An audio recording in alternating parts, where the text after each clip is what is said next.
সকাল সকাল ঘুম থেকে উঠে ফ্রেশ হয়ে নিচেতে গিয়ে দেখি মা ডিম ভেজে রেখেছে। আর এটা থেকেই বুঝলাম নতুন যে ডিমগুলো আনা হয়েছে আবার হয়তো খোসা ছাড়াতে প্রবলেম হচ্ছে, তাই ডিমটা ভেজে দিয়েছে। তো যাই হোক, ডিম ভাজা খেয়ে আমি বেরিয়ে পড়লাম ডিউটিতে 5:30টার মধ্যে। আর এদিকে দেখি ধান কাটা প্রায় কমপ্লিট এদিকের মাঠগুলোতে। আর এখন ম্যাক্সিমাম ধান সব মেশিনেই কাটা হয়। আর সেই মেশিন কাদা মাটি নিয়ে একদম উঠে হাইওয়েতে, আর হাইওয়েতে একদম কাদা কাদা হয়ে যায়। তো এর ফলে কী হয়, এই কাদা শুকিয়ে গেলে ধুলোতে চারিদিক ভর্তি হয়ে যায়, আর একটু বৃষ্টি হলে আবার কাদা কাদা হয়ে যায়, আর বাইক বা সাইকেল স্কিড করতে শুরু করে সেই সব রাস্তায়। আজ 9 মে বৃহস্পতিবার, আর আজকে ব্লগটা এখান থেকে শুরু করছি। এখন বাজছে সকাল 7:30। অ্যাটেন্ডেন্স হয়ে গেছে, ডিউটি আসা হয়ে গেল কিছুক্ষণ। আর এবার যাবো লাইনে নামবো। আর এই যে আমার সাথে আছে সন্তোষ দা।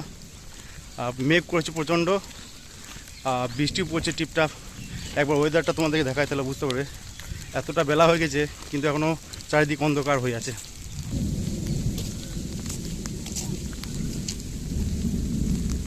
এই যে চারিদিক অন্ধকার আর টিপটাপ টিপটাপ বৃষ্টি শুরু হয়ে গেছে। এই যে বৃষ্টি পড়ছিল তাই প্ল্যাটফর্মে টিফিনটা সেরে ফেললাম। আর আজকে টিফিনে ছিল মুড়ির সাথে আলু ভাজা, আর এদিকে সন্তোষ দা দিয়েছিল অর্ধেকটা রুটি, আর পটল আলুর একটা সবজি ছিল। তো বেশ ভালোই লাগলো খেতে। আর এদিকে ততক্ষণে ভালোই বৃষ্টি শুরু হয়ে গেছে।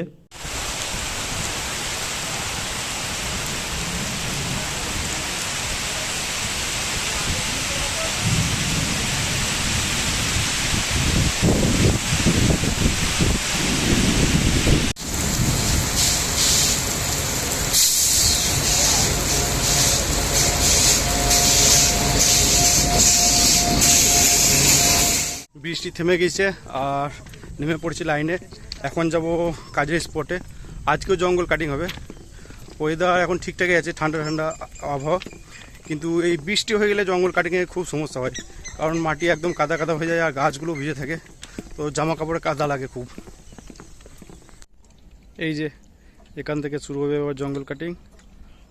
জঙ্গল কাটতে কাটতে সোজা যাবো এদিকে। কিছুক্ষণ কাজ করা হলো, আবার ঘেমে যাচ্ছি প্রচণ্ড। রোদ অতটা নেই কিন্তু ঘাম হয় প্রচণ্ড। আসলে আমাদের ঘামটা রোদের জন্য হয় না, খাটনির জন্য হয়। আর গলাও শুকিয়ে যাচ্ছে। তো দেখি একটু জল খেয়ে আবার কাজে নেমে পড়বো।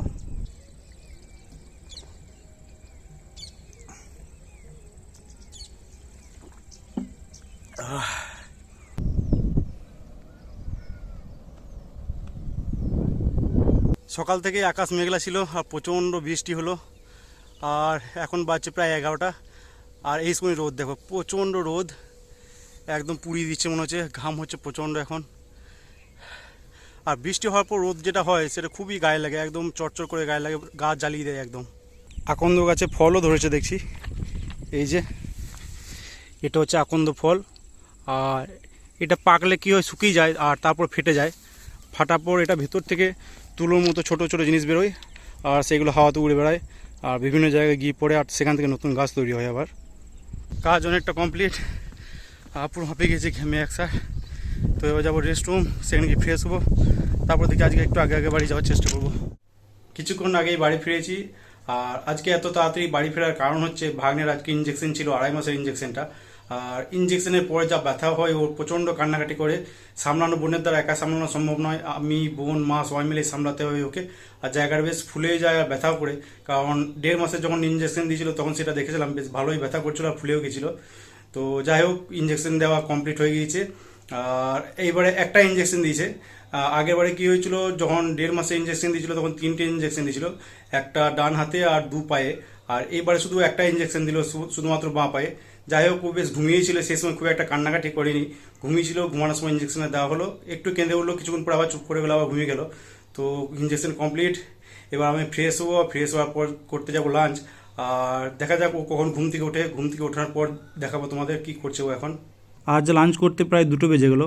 তো আজকে লাঞ্চে ভাতের সাথে ছিল আলু পোস্ত, আলু সেদ্ধ, আর ছিল সজনে ডাঁটার ডাল, কিন্তু সেখানে কোনো সজনে ডাঁটা ছিল না। আর ছিল একটা ডিম সেদ্ধ পেঁয়াজ কুচি দিয়ে সানা, আর ছিল চিকেন। তো এই ছিল আজকের লাঞ্চ। লাঞ্চ করে বেরিয়ে দেখি ভাগ্নে ঘুম থেকে উঠে পড়েছে, কিন্তু ওর মুড খুব একটা ভালো নেই, কারণ ও এমনিতে প্রচণ্ড হাত পা ছুড়ে, আর এখনও হাত পা ছোড়ার চেষ্টা করছে কিন্তু ব্যথা উঠছে আর কান্নাকাটি শুরু করছে।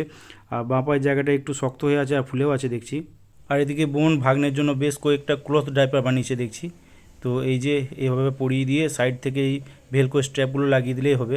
এই ভেলকো স্ট্র্যাপটা কালকে আনা করেছিল এই জন্যই, বেশ সাইড থেকে পড়ে দিলে বেশ আরামসে পড়ানো যাবে এভাবে।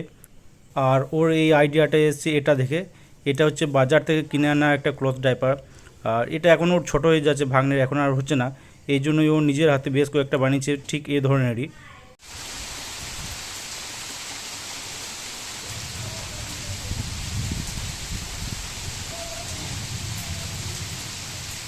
দুপুরে লাঞ্চ করে এসে উপরে শুয়েছিলাম, আর বিকাল থেকে শুরু হয়েছিল বৃষ্টি।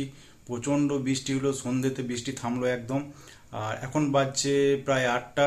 জাস্ট স্নান করে বেরোলাম। আর আজকের জল যা ঠান্ডা, বাপরে!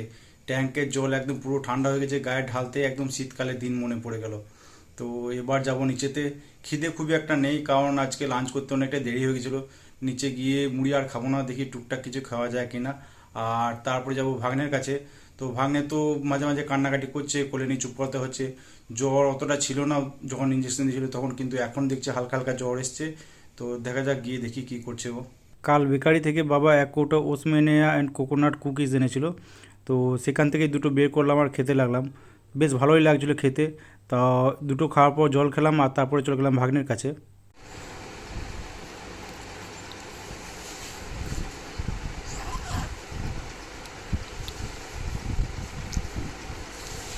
এই যে নিচেতে কান্নাকাটি করছিল খুব, তাই উপরে আমার রুমে নিয়ে এলাম। গা একটু একটু গরম রয়েছে, ওষুধ খাওয়ানো হয়েছে।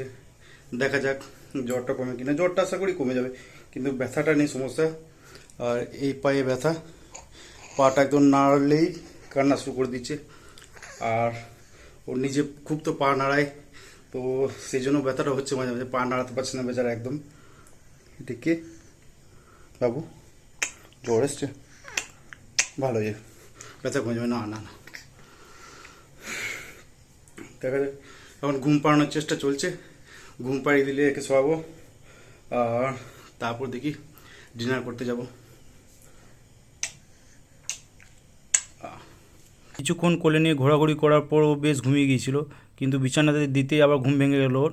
তো আমি ওর পাশে শুয়ে পড়লাম আর অনেকক্ষণ খেলা করলাম। আর তারপর দিয়ে এলাম নিচেতে বোনের কাছে। ভাগ্নেকে বোনের কাছে দিয়ে আমি 10টায় করতে গেলাম ডিনার। আর আজকে ডিনারে ভাতের সাথে ছিল আলু সেদ্ধ, সজনের ডাঁটার ডাল, যেখানে কোনো সজনের ডাঁটা ছিল না, আর ছিল একটা পেঁয়াজ দেওয়া অমলেট। তো আজকে ডিনার খুবই সিম্পল ছিল। এই যে পোকাটা তোমরা দেখছো, একে দেখে সবাই ভাববে এটা মারা গেছে, কিন্তু আসলে তা নয়। এ বেশ ভালোই নাটক জানে। তো একে নিয়ে কেউ একটু নাড়াচাড়া করলেই এ মরার অ্যাক্টিং করা শুরু করে দেয় সঙ্গে সঙ্গে। এই যে, কিন্তু যেই তুমি এটাকে উল্টে দেবে, এই যে, এই দেখো এখন বেঁচে আছে এ।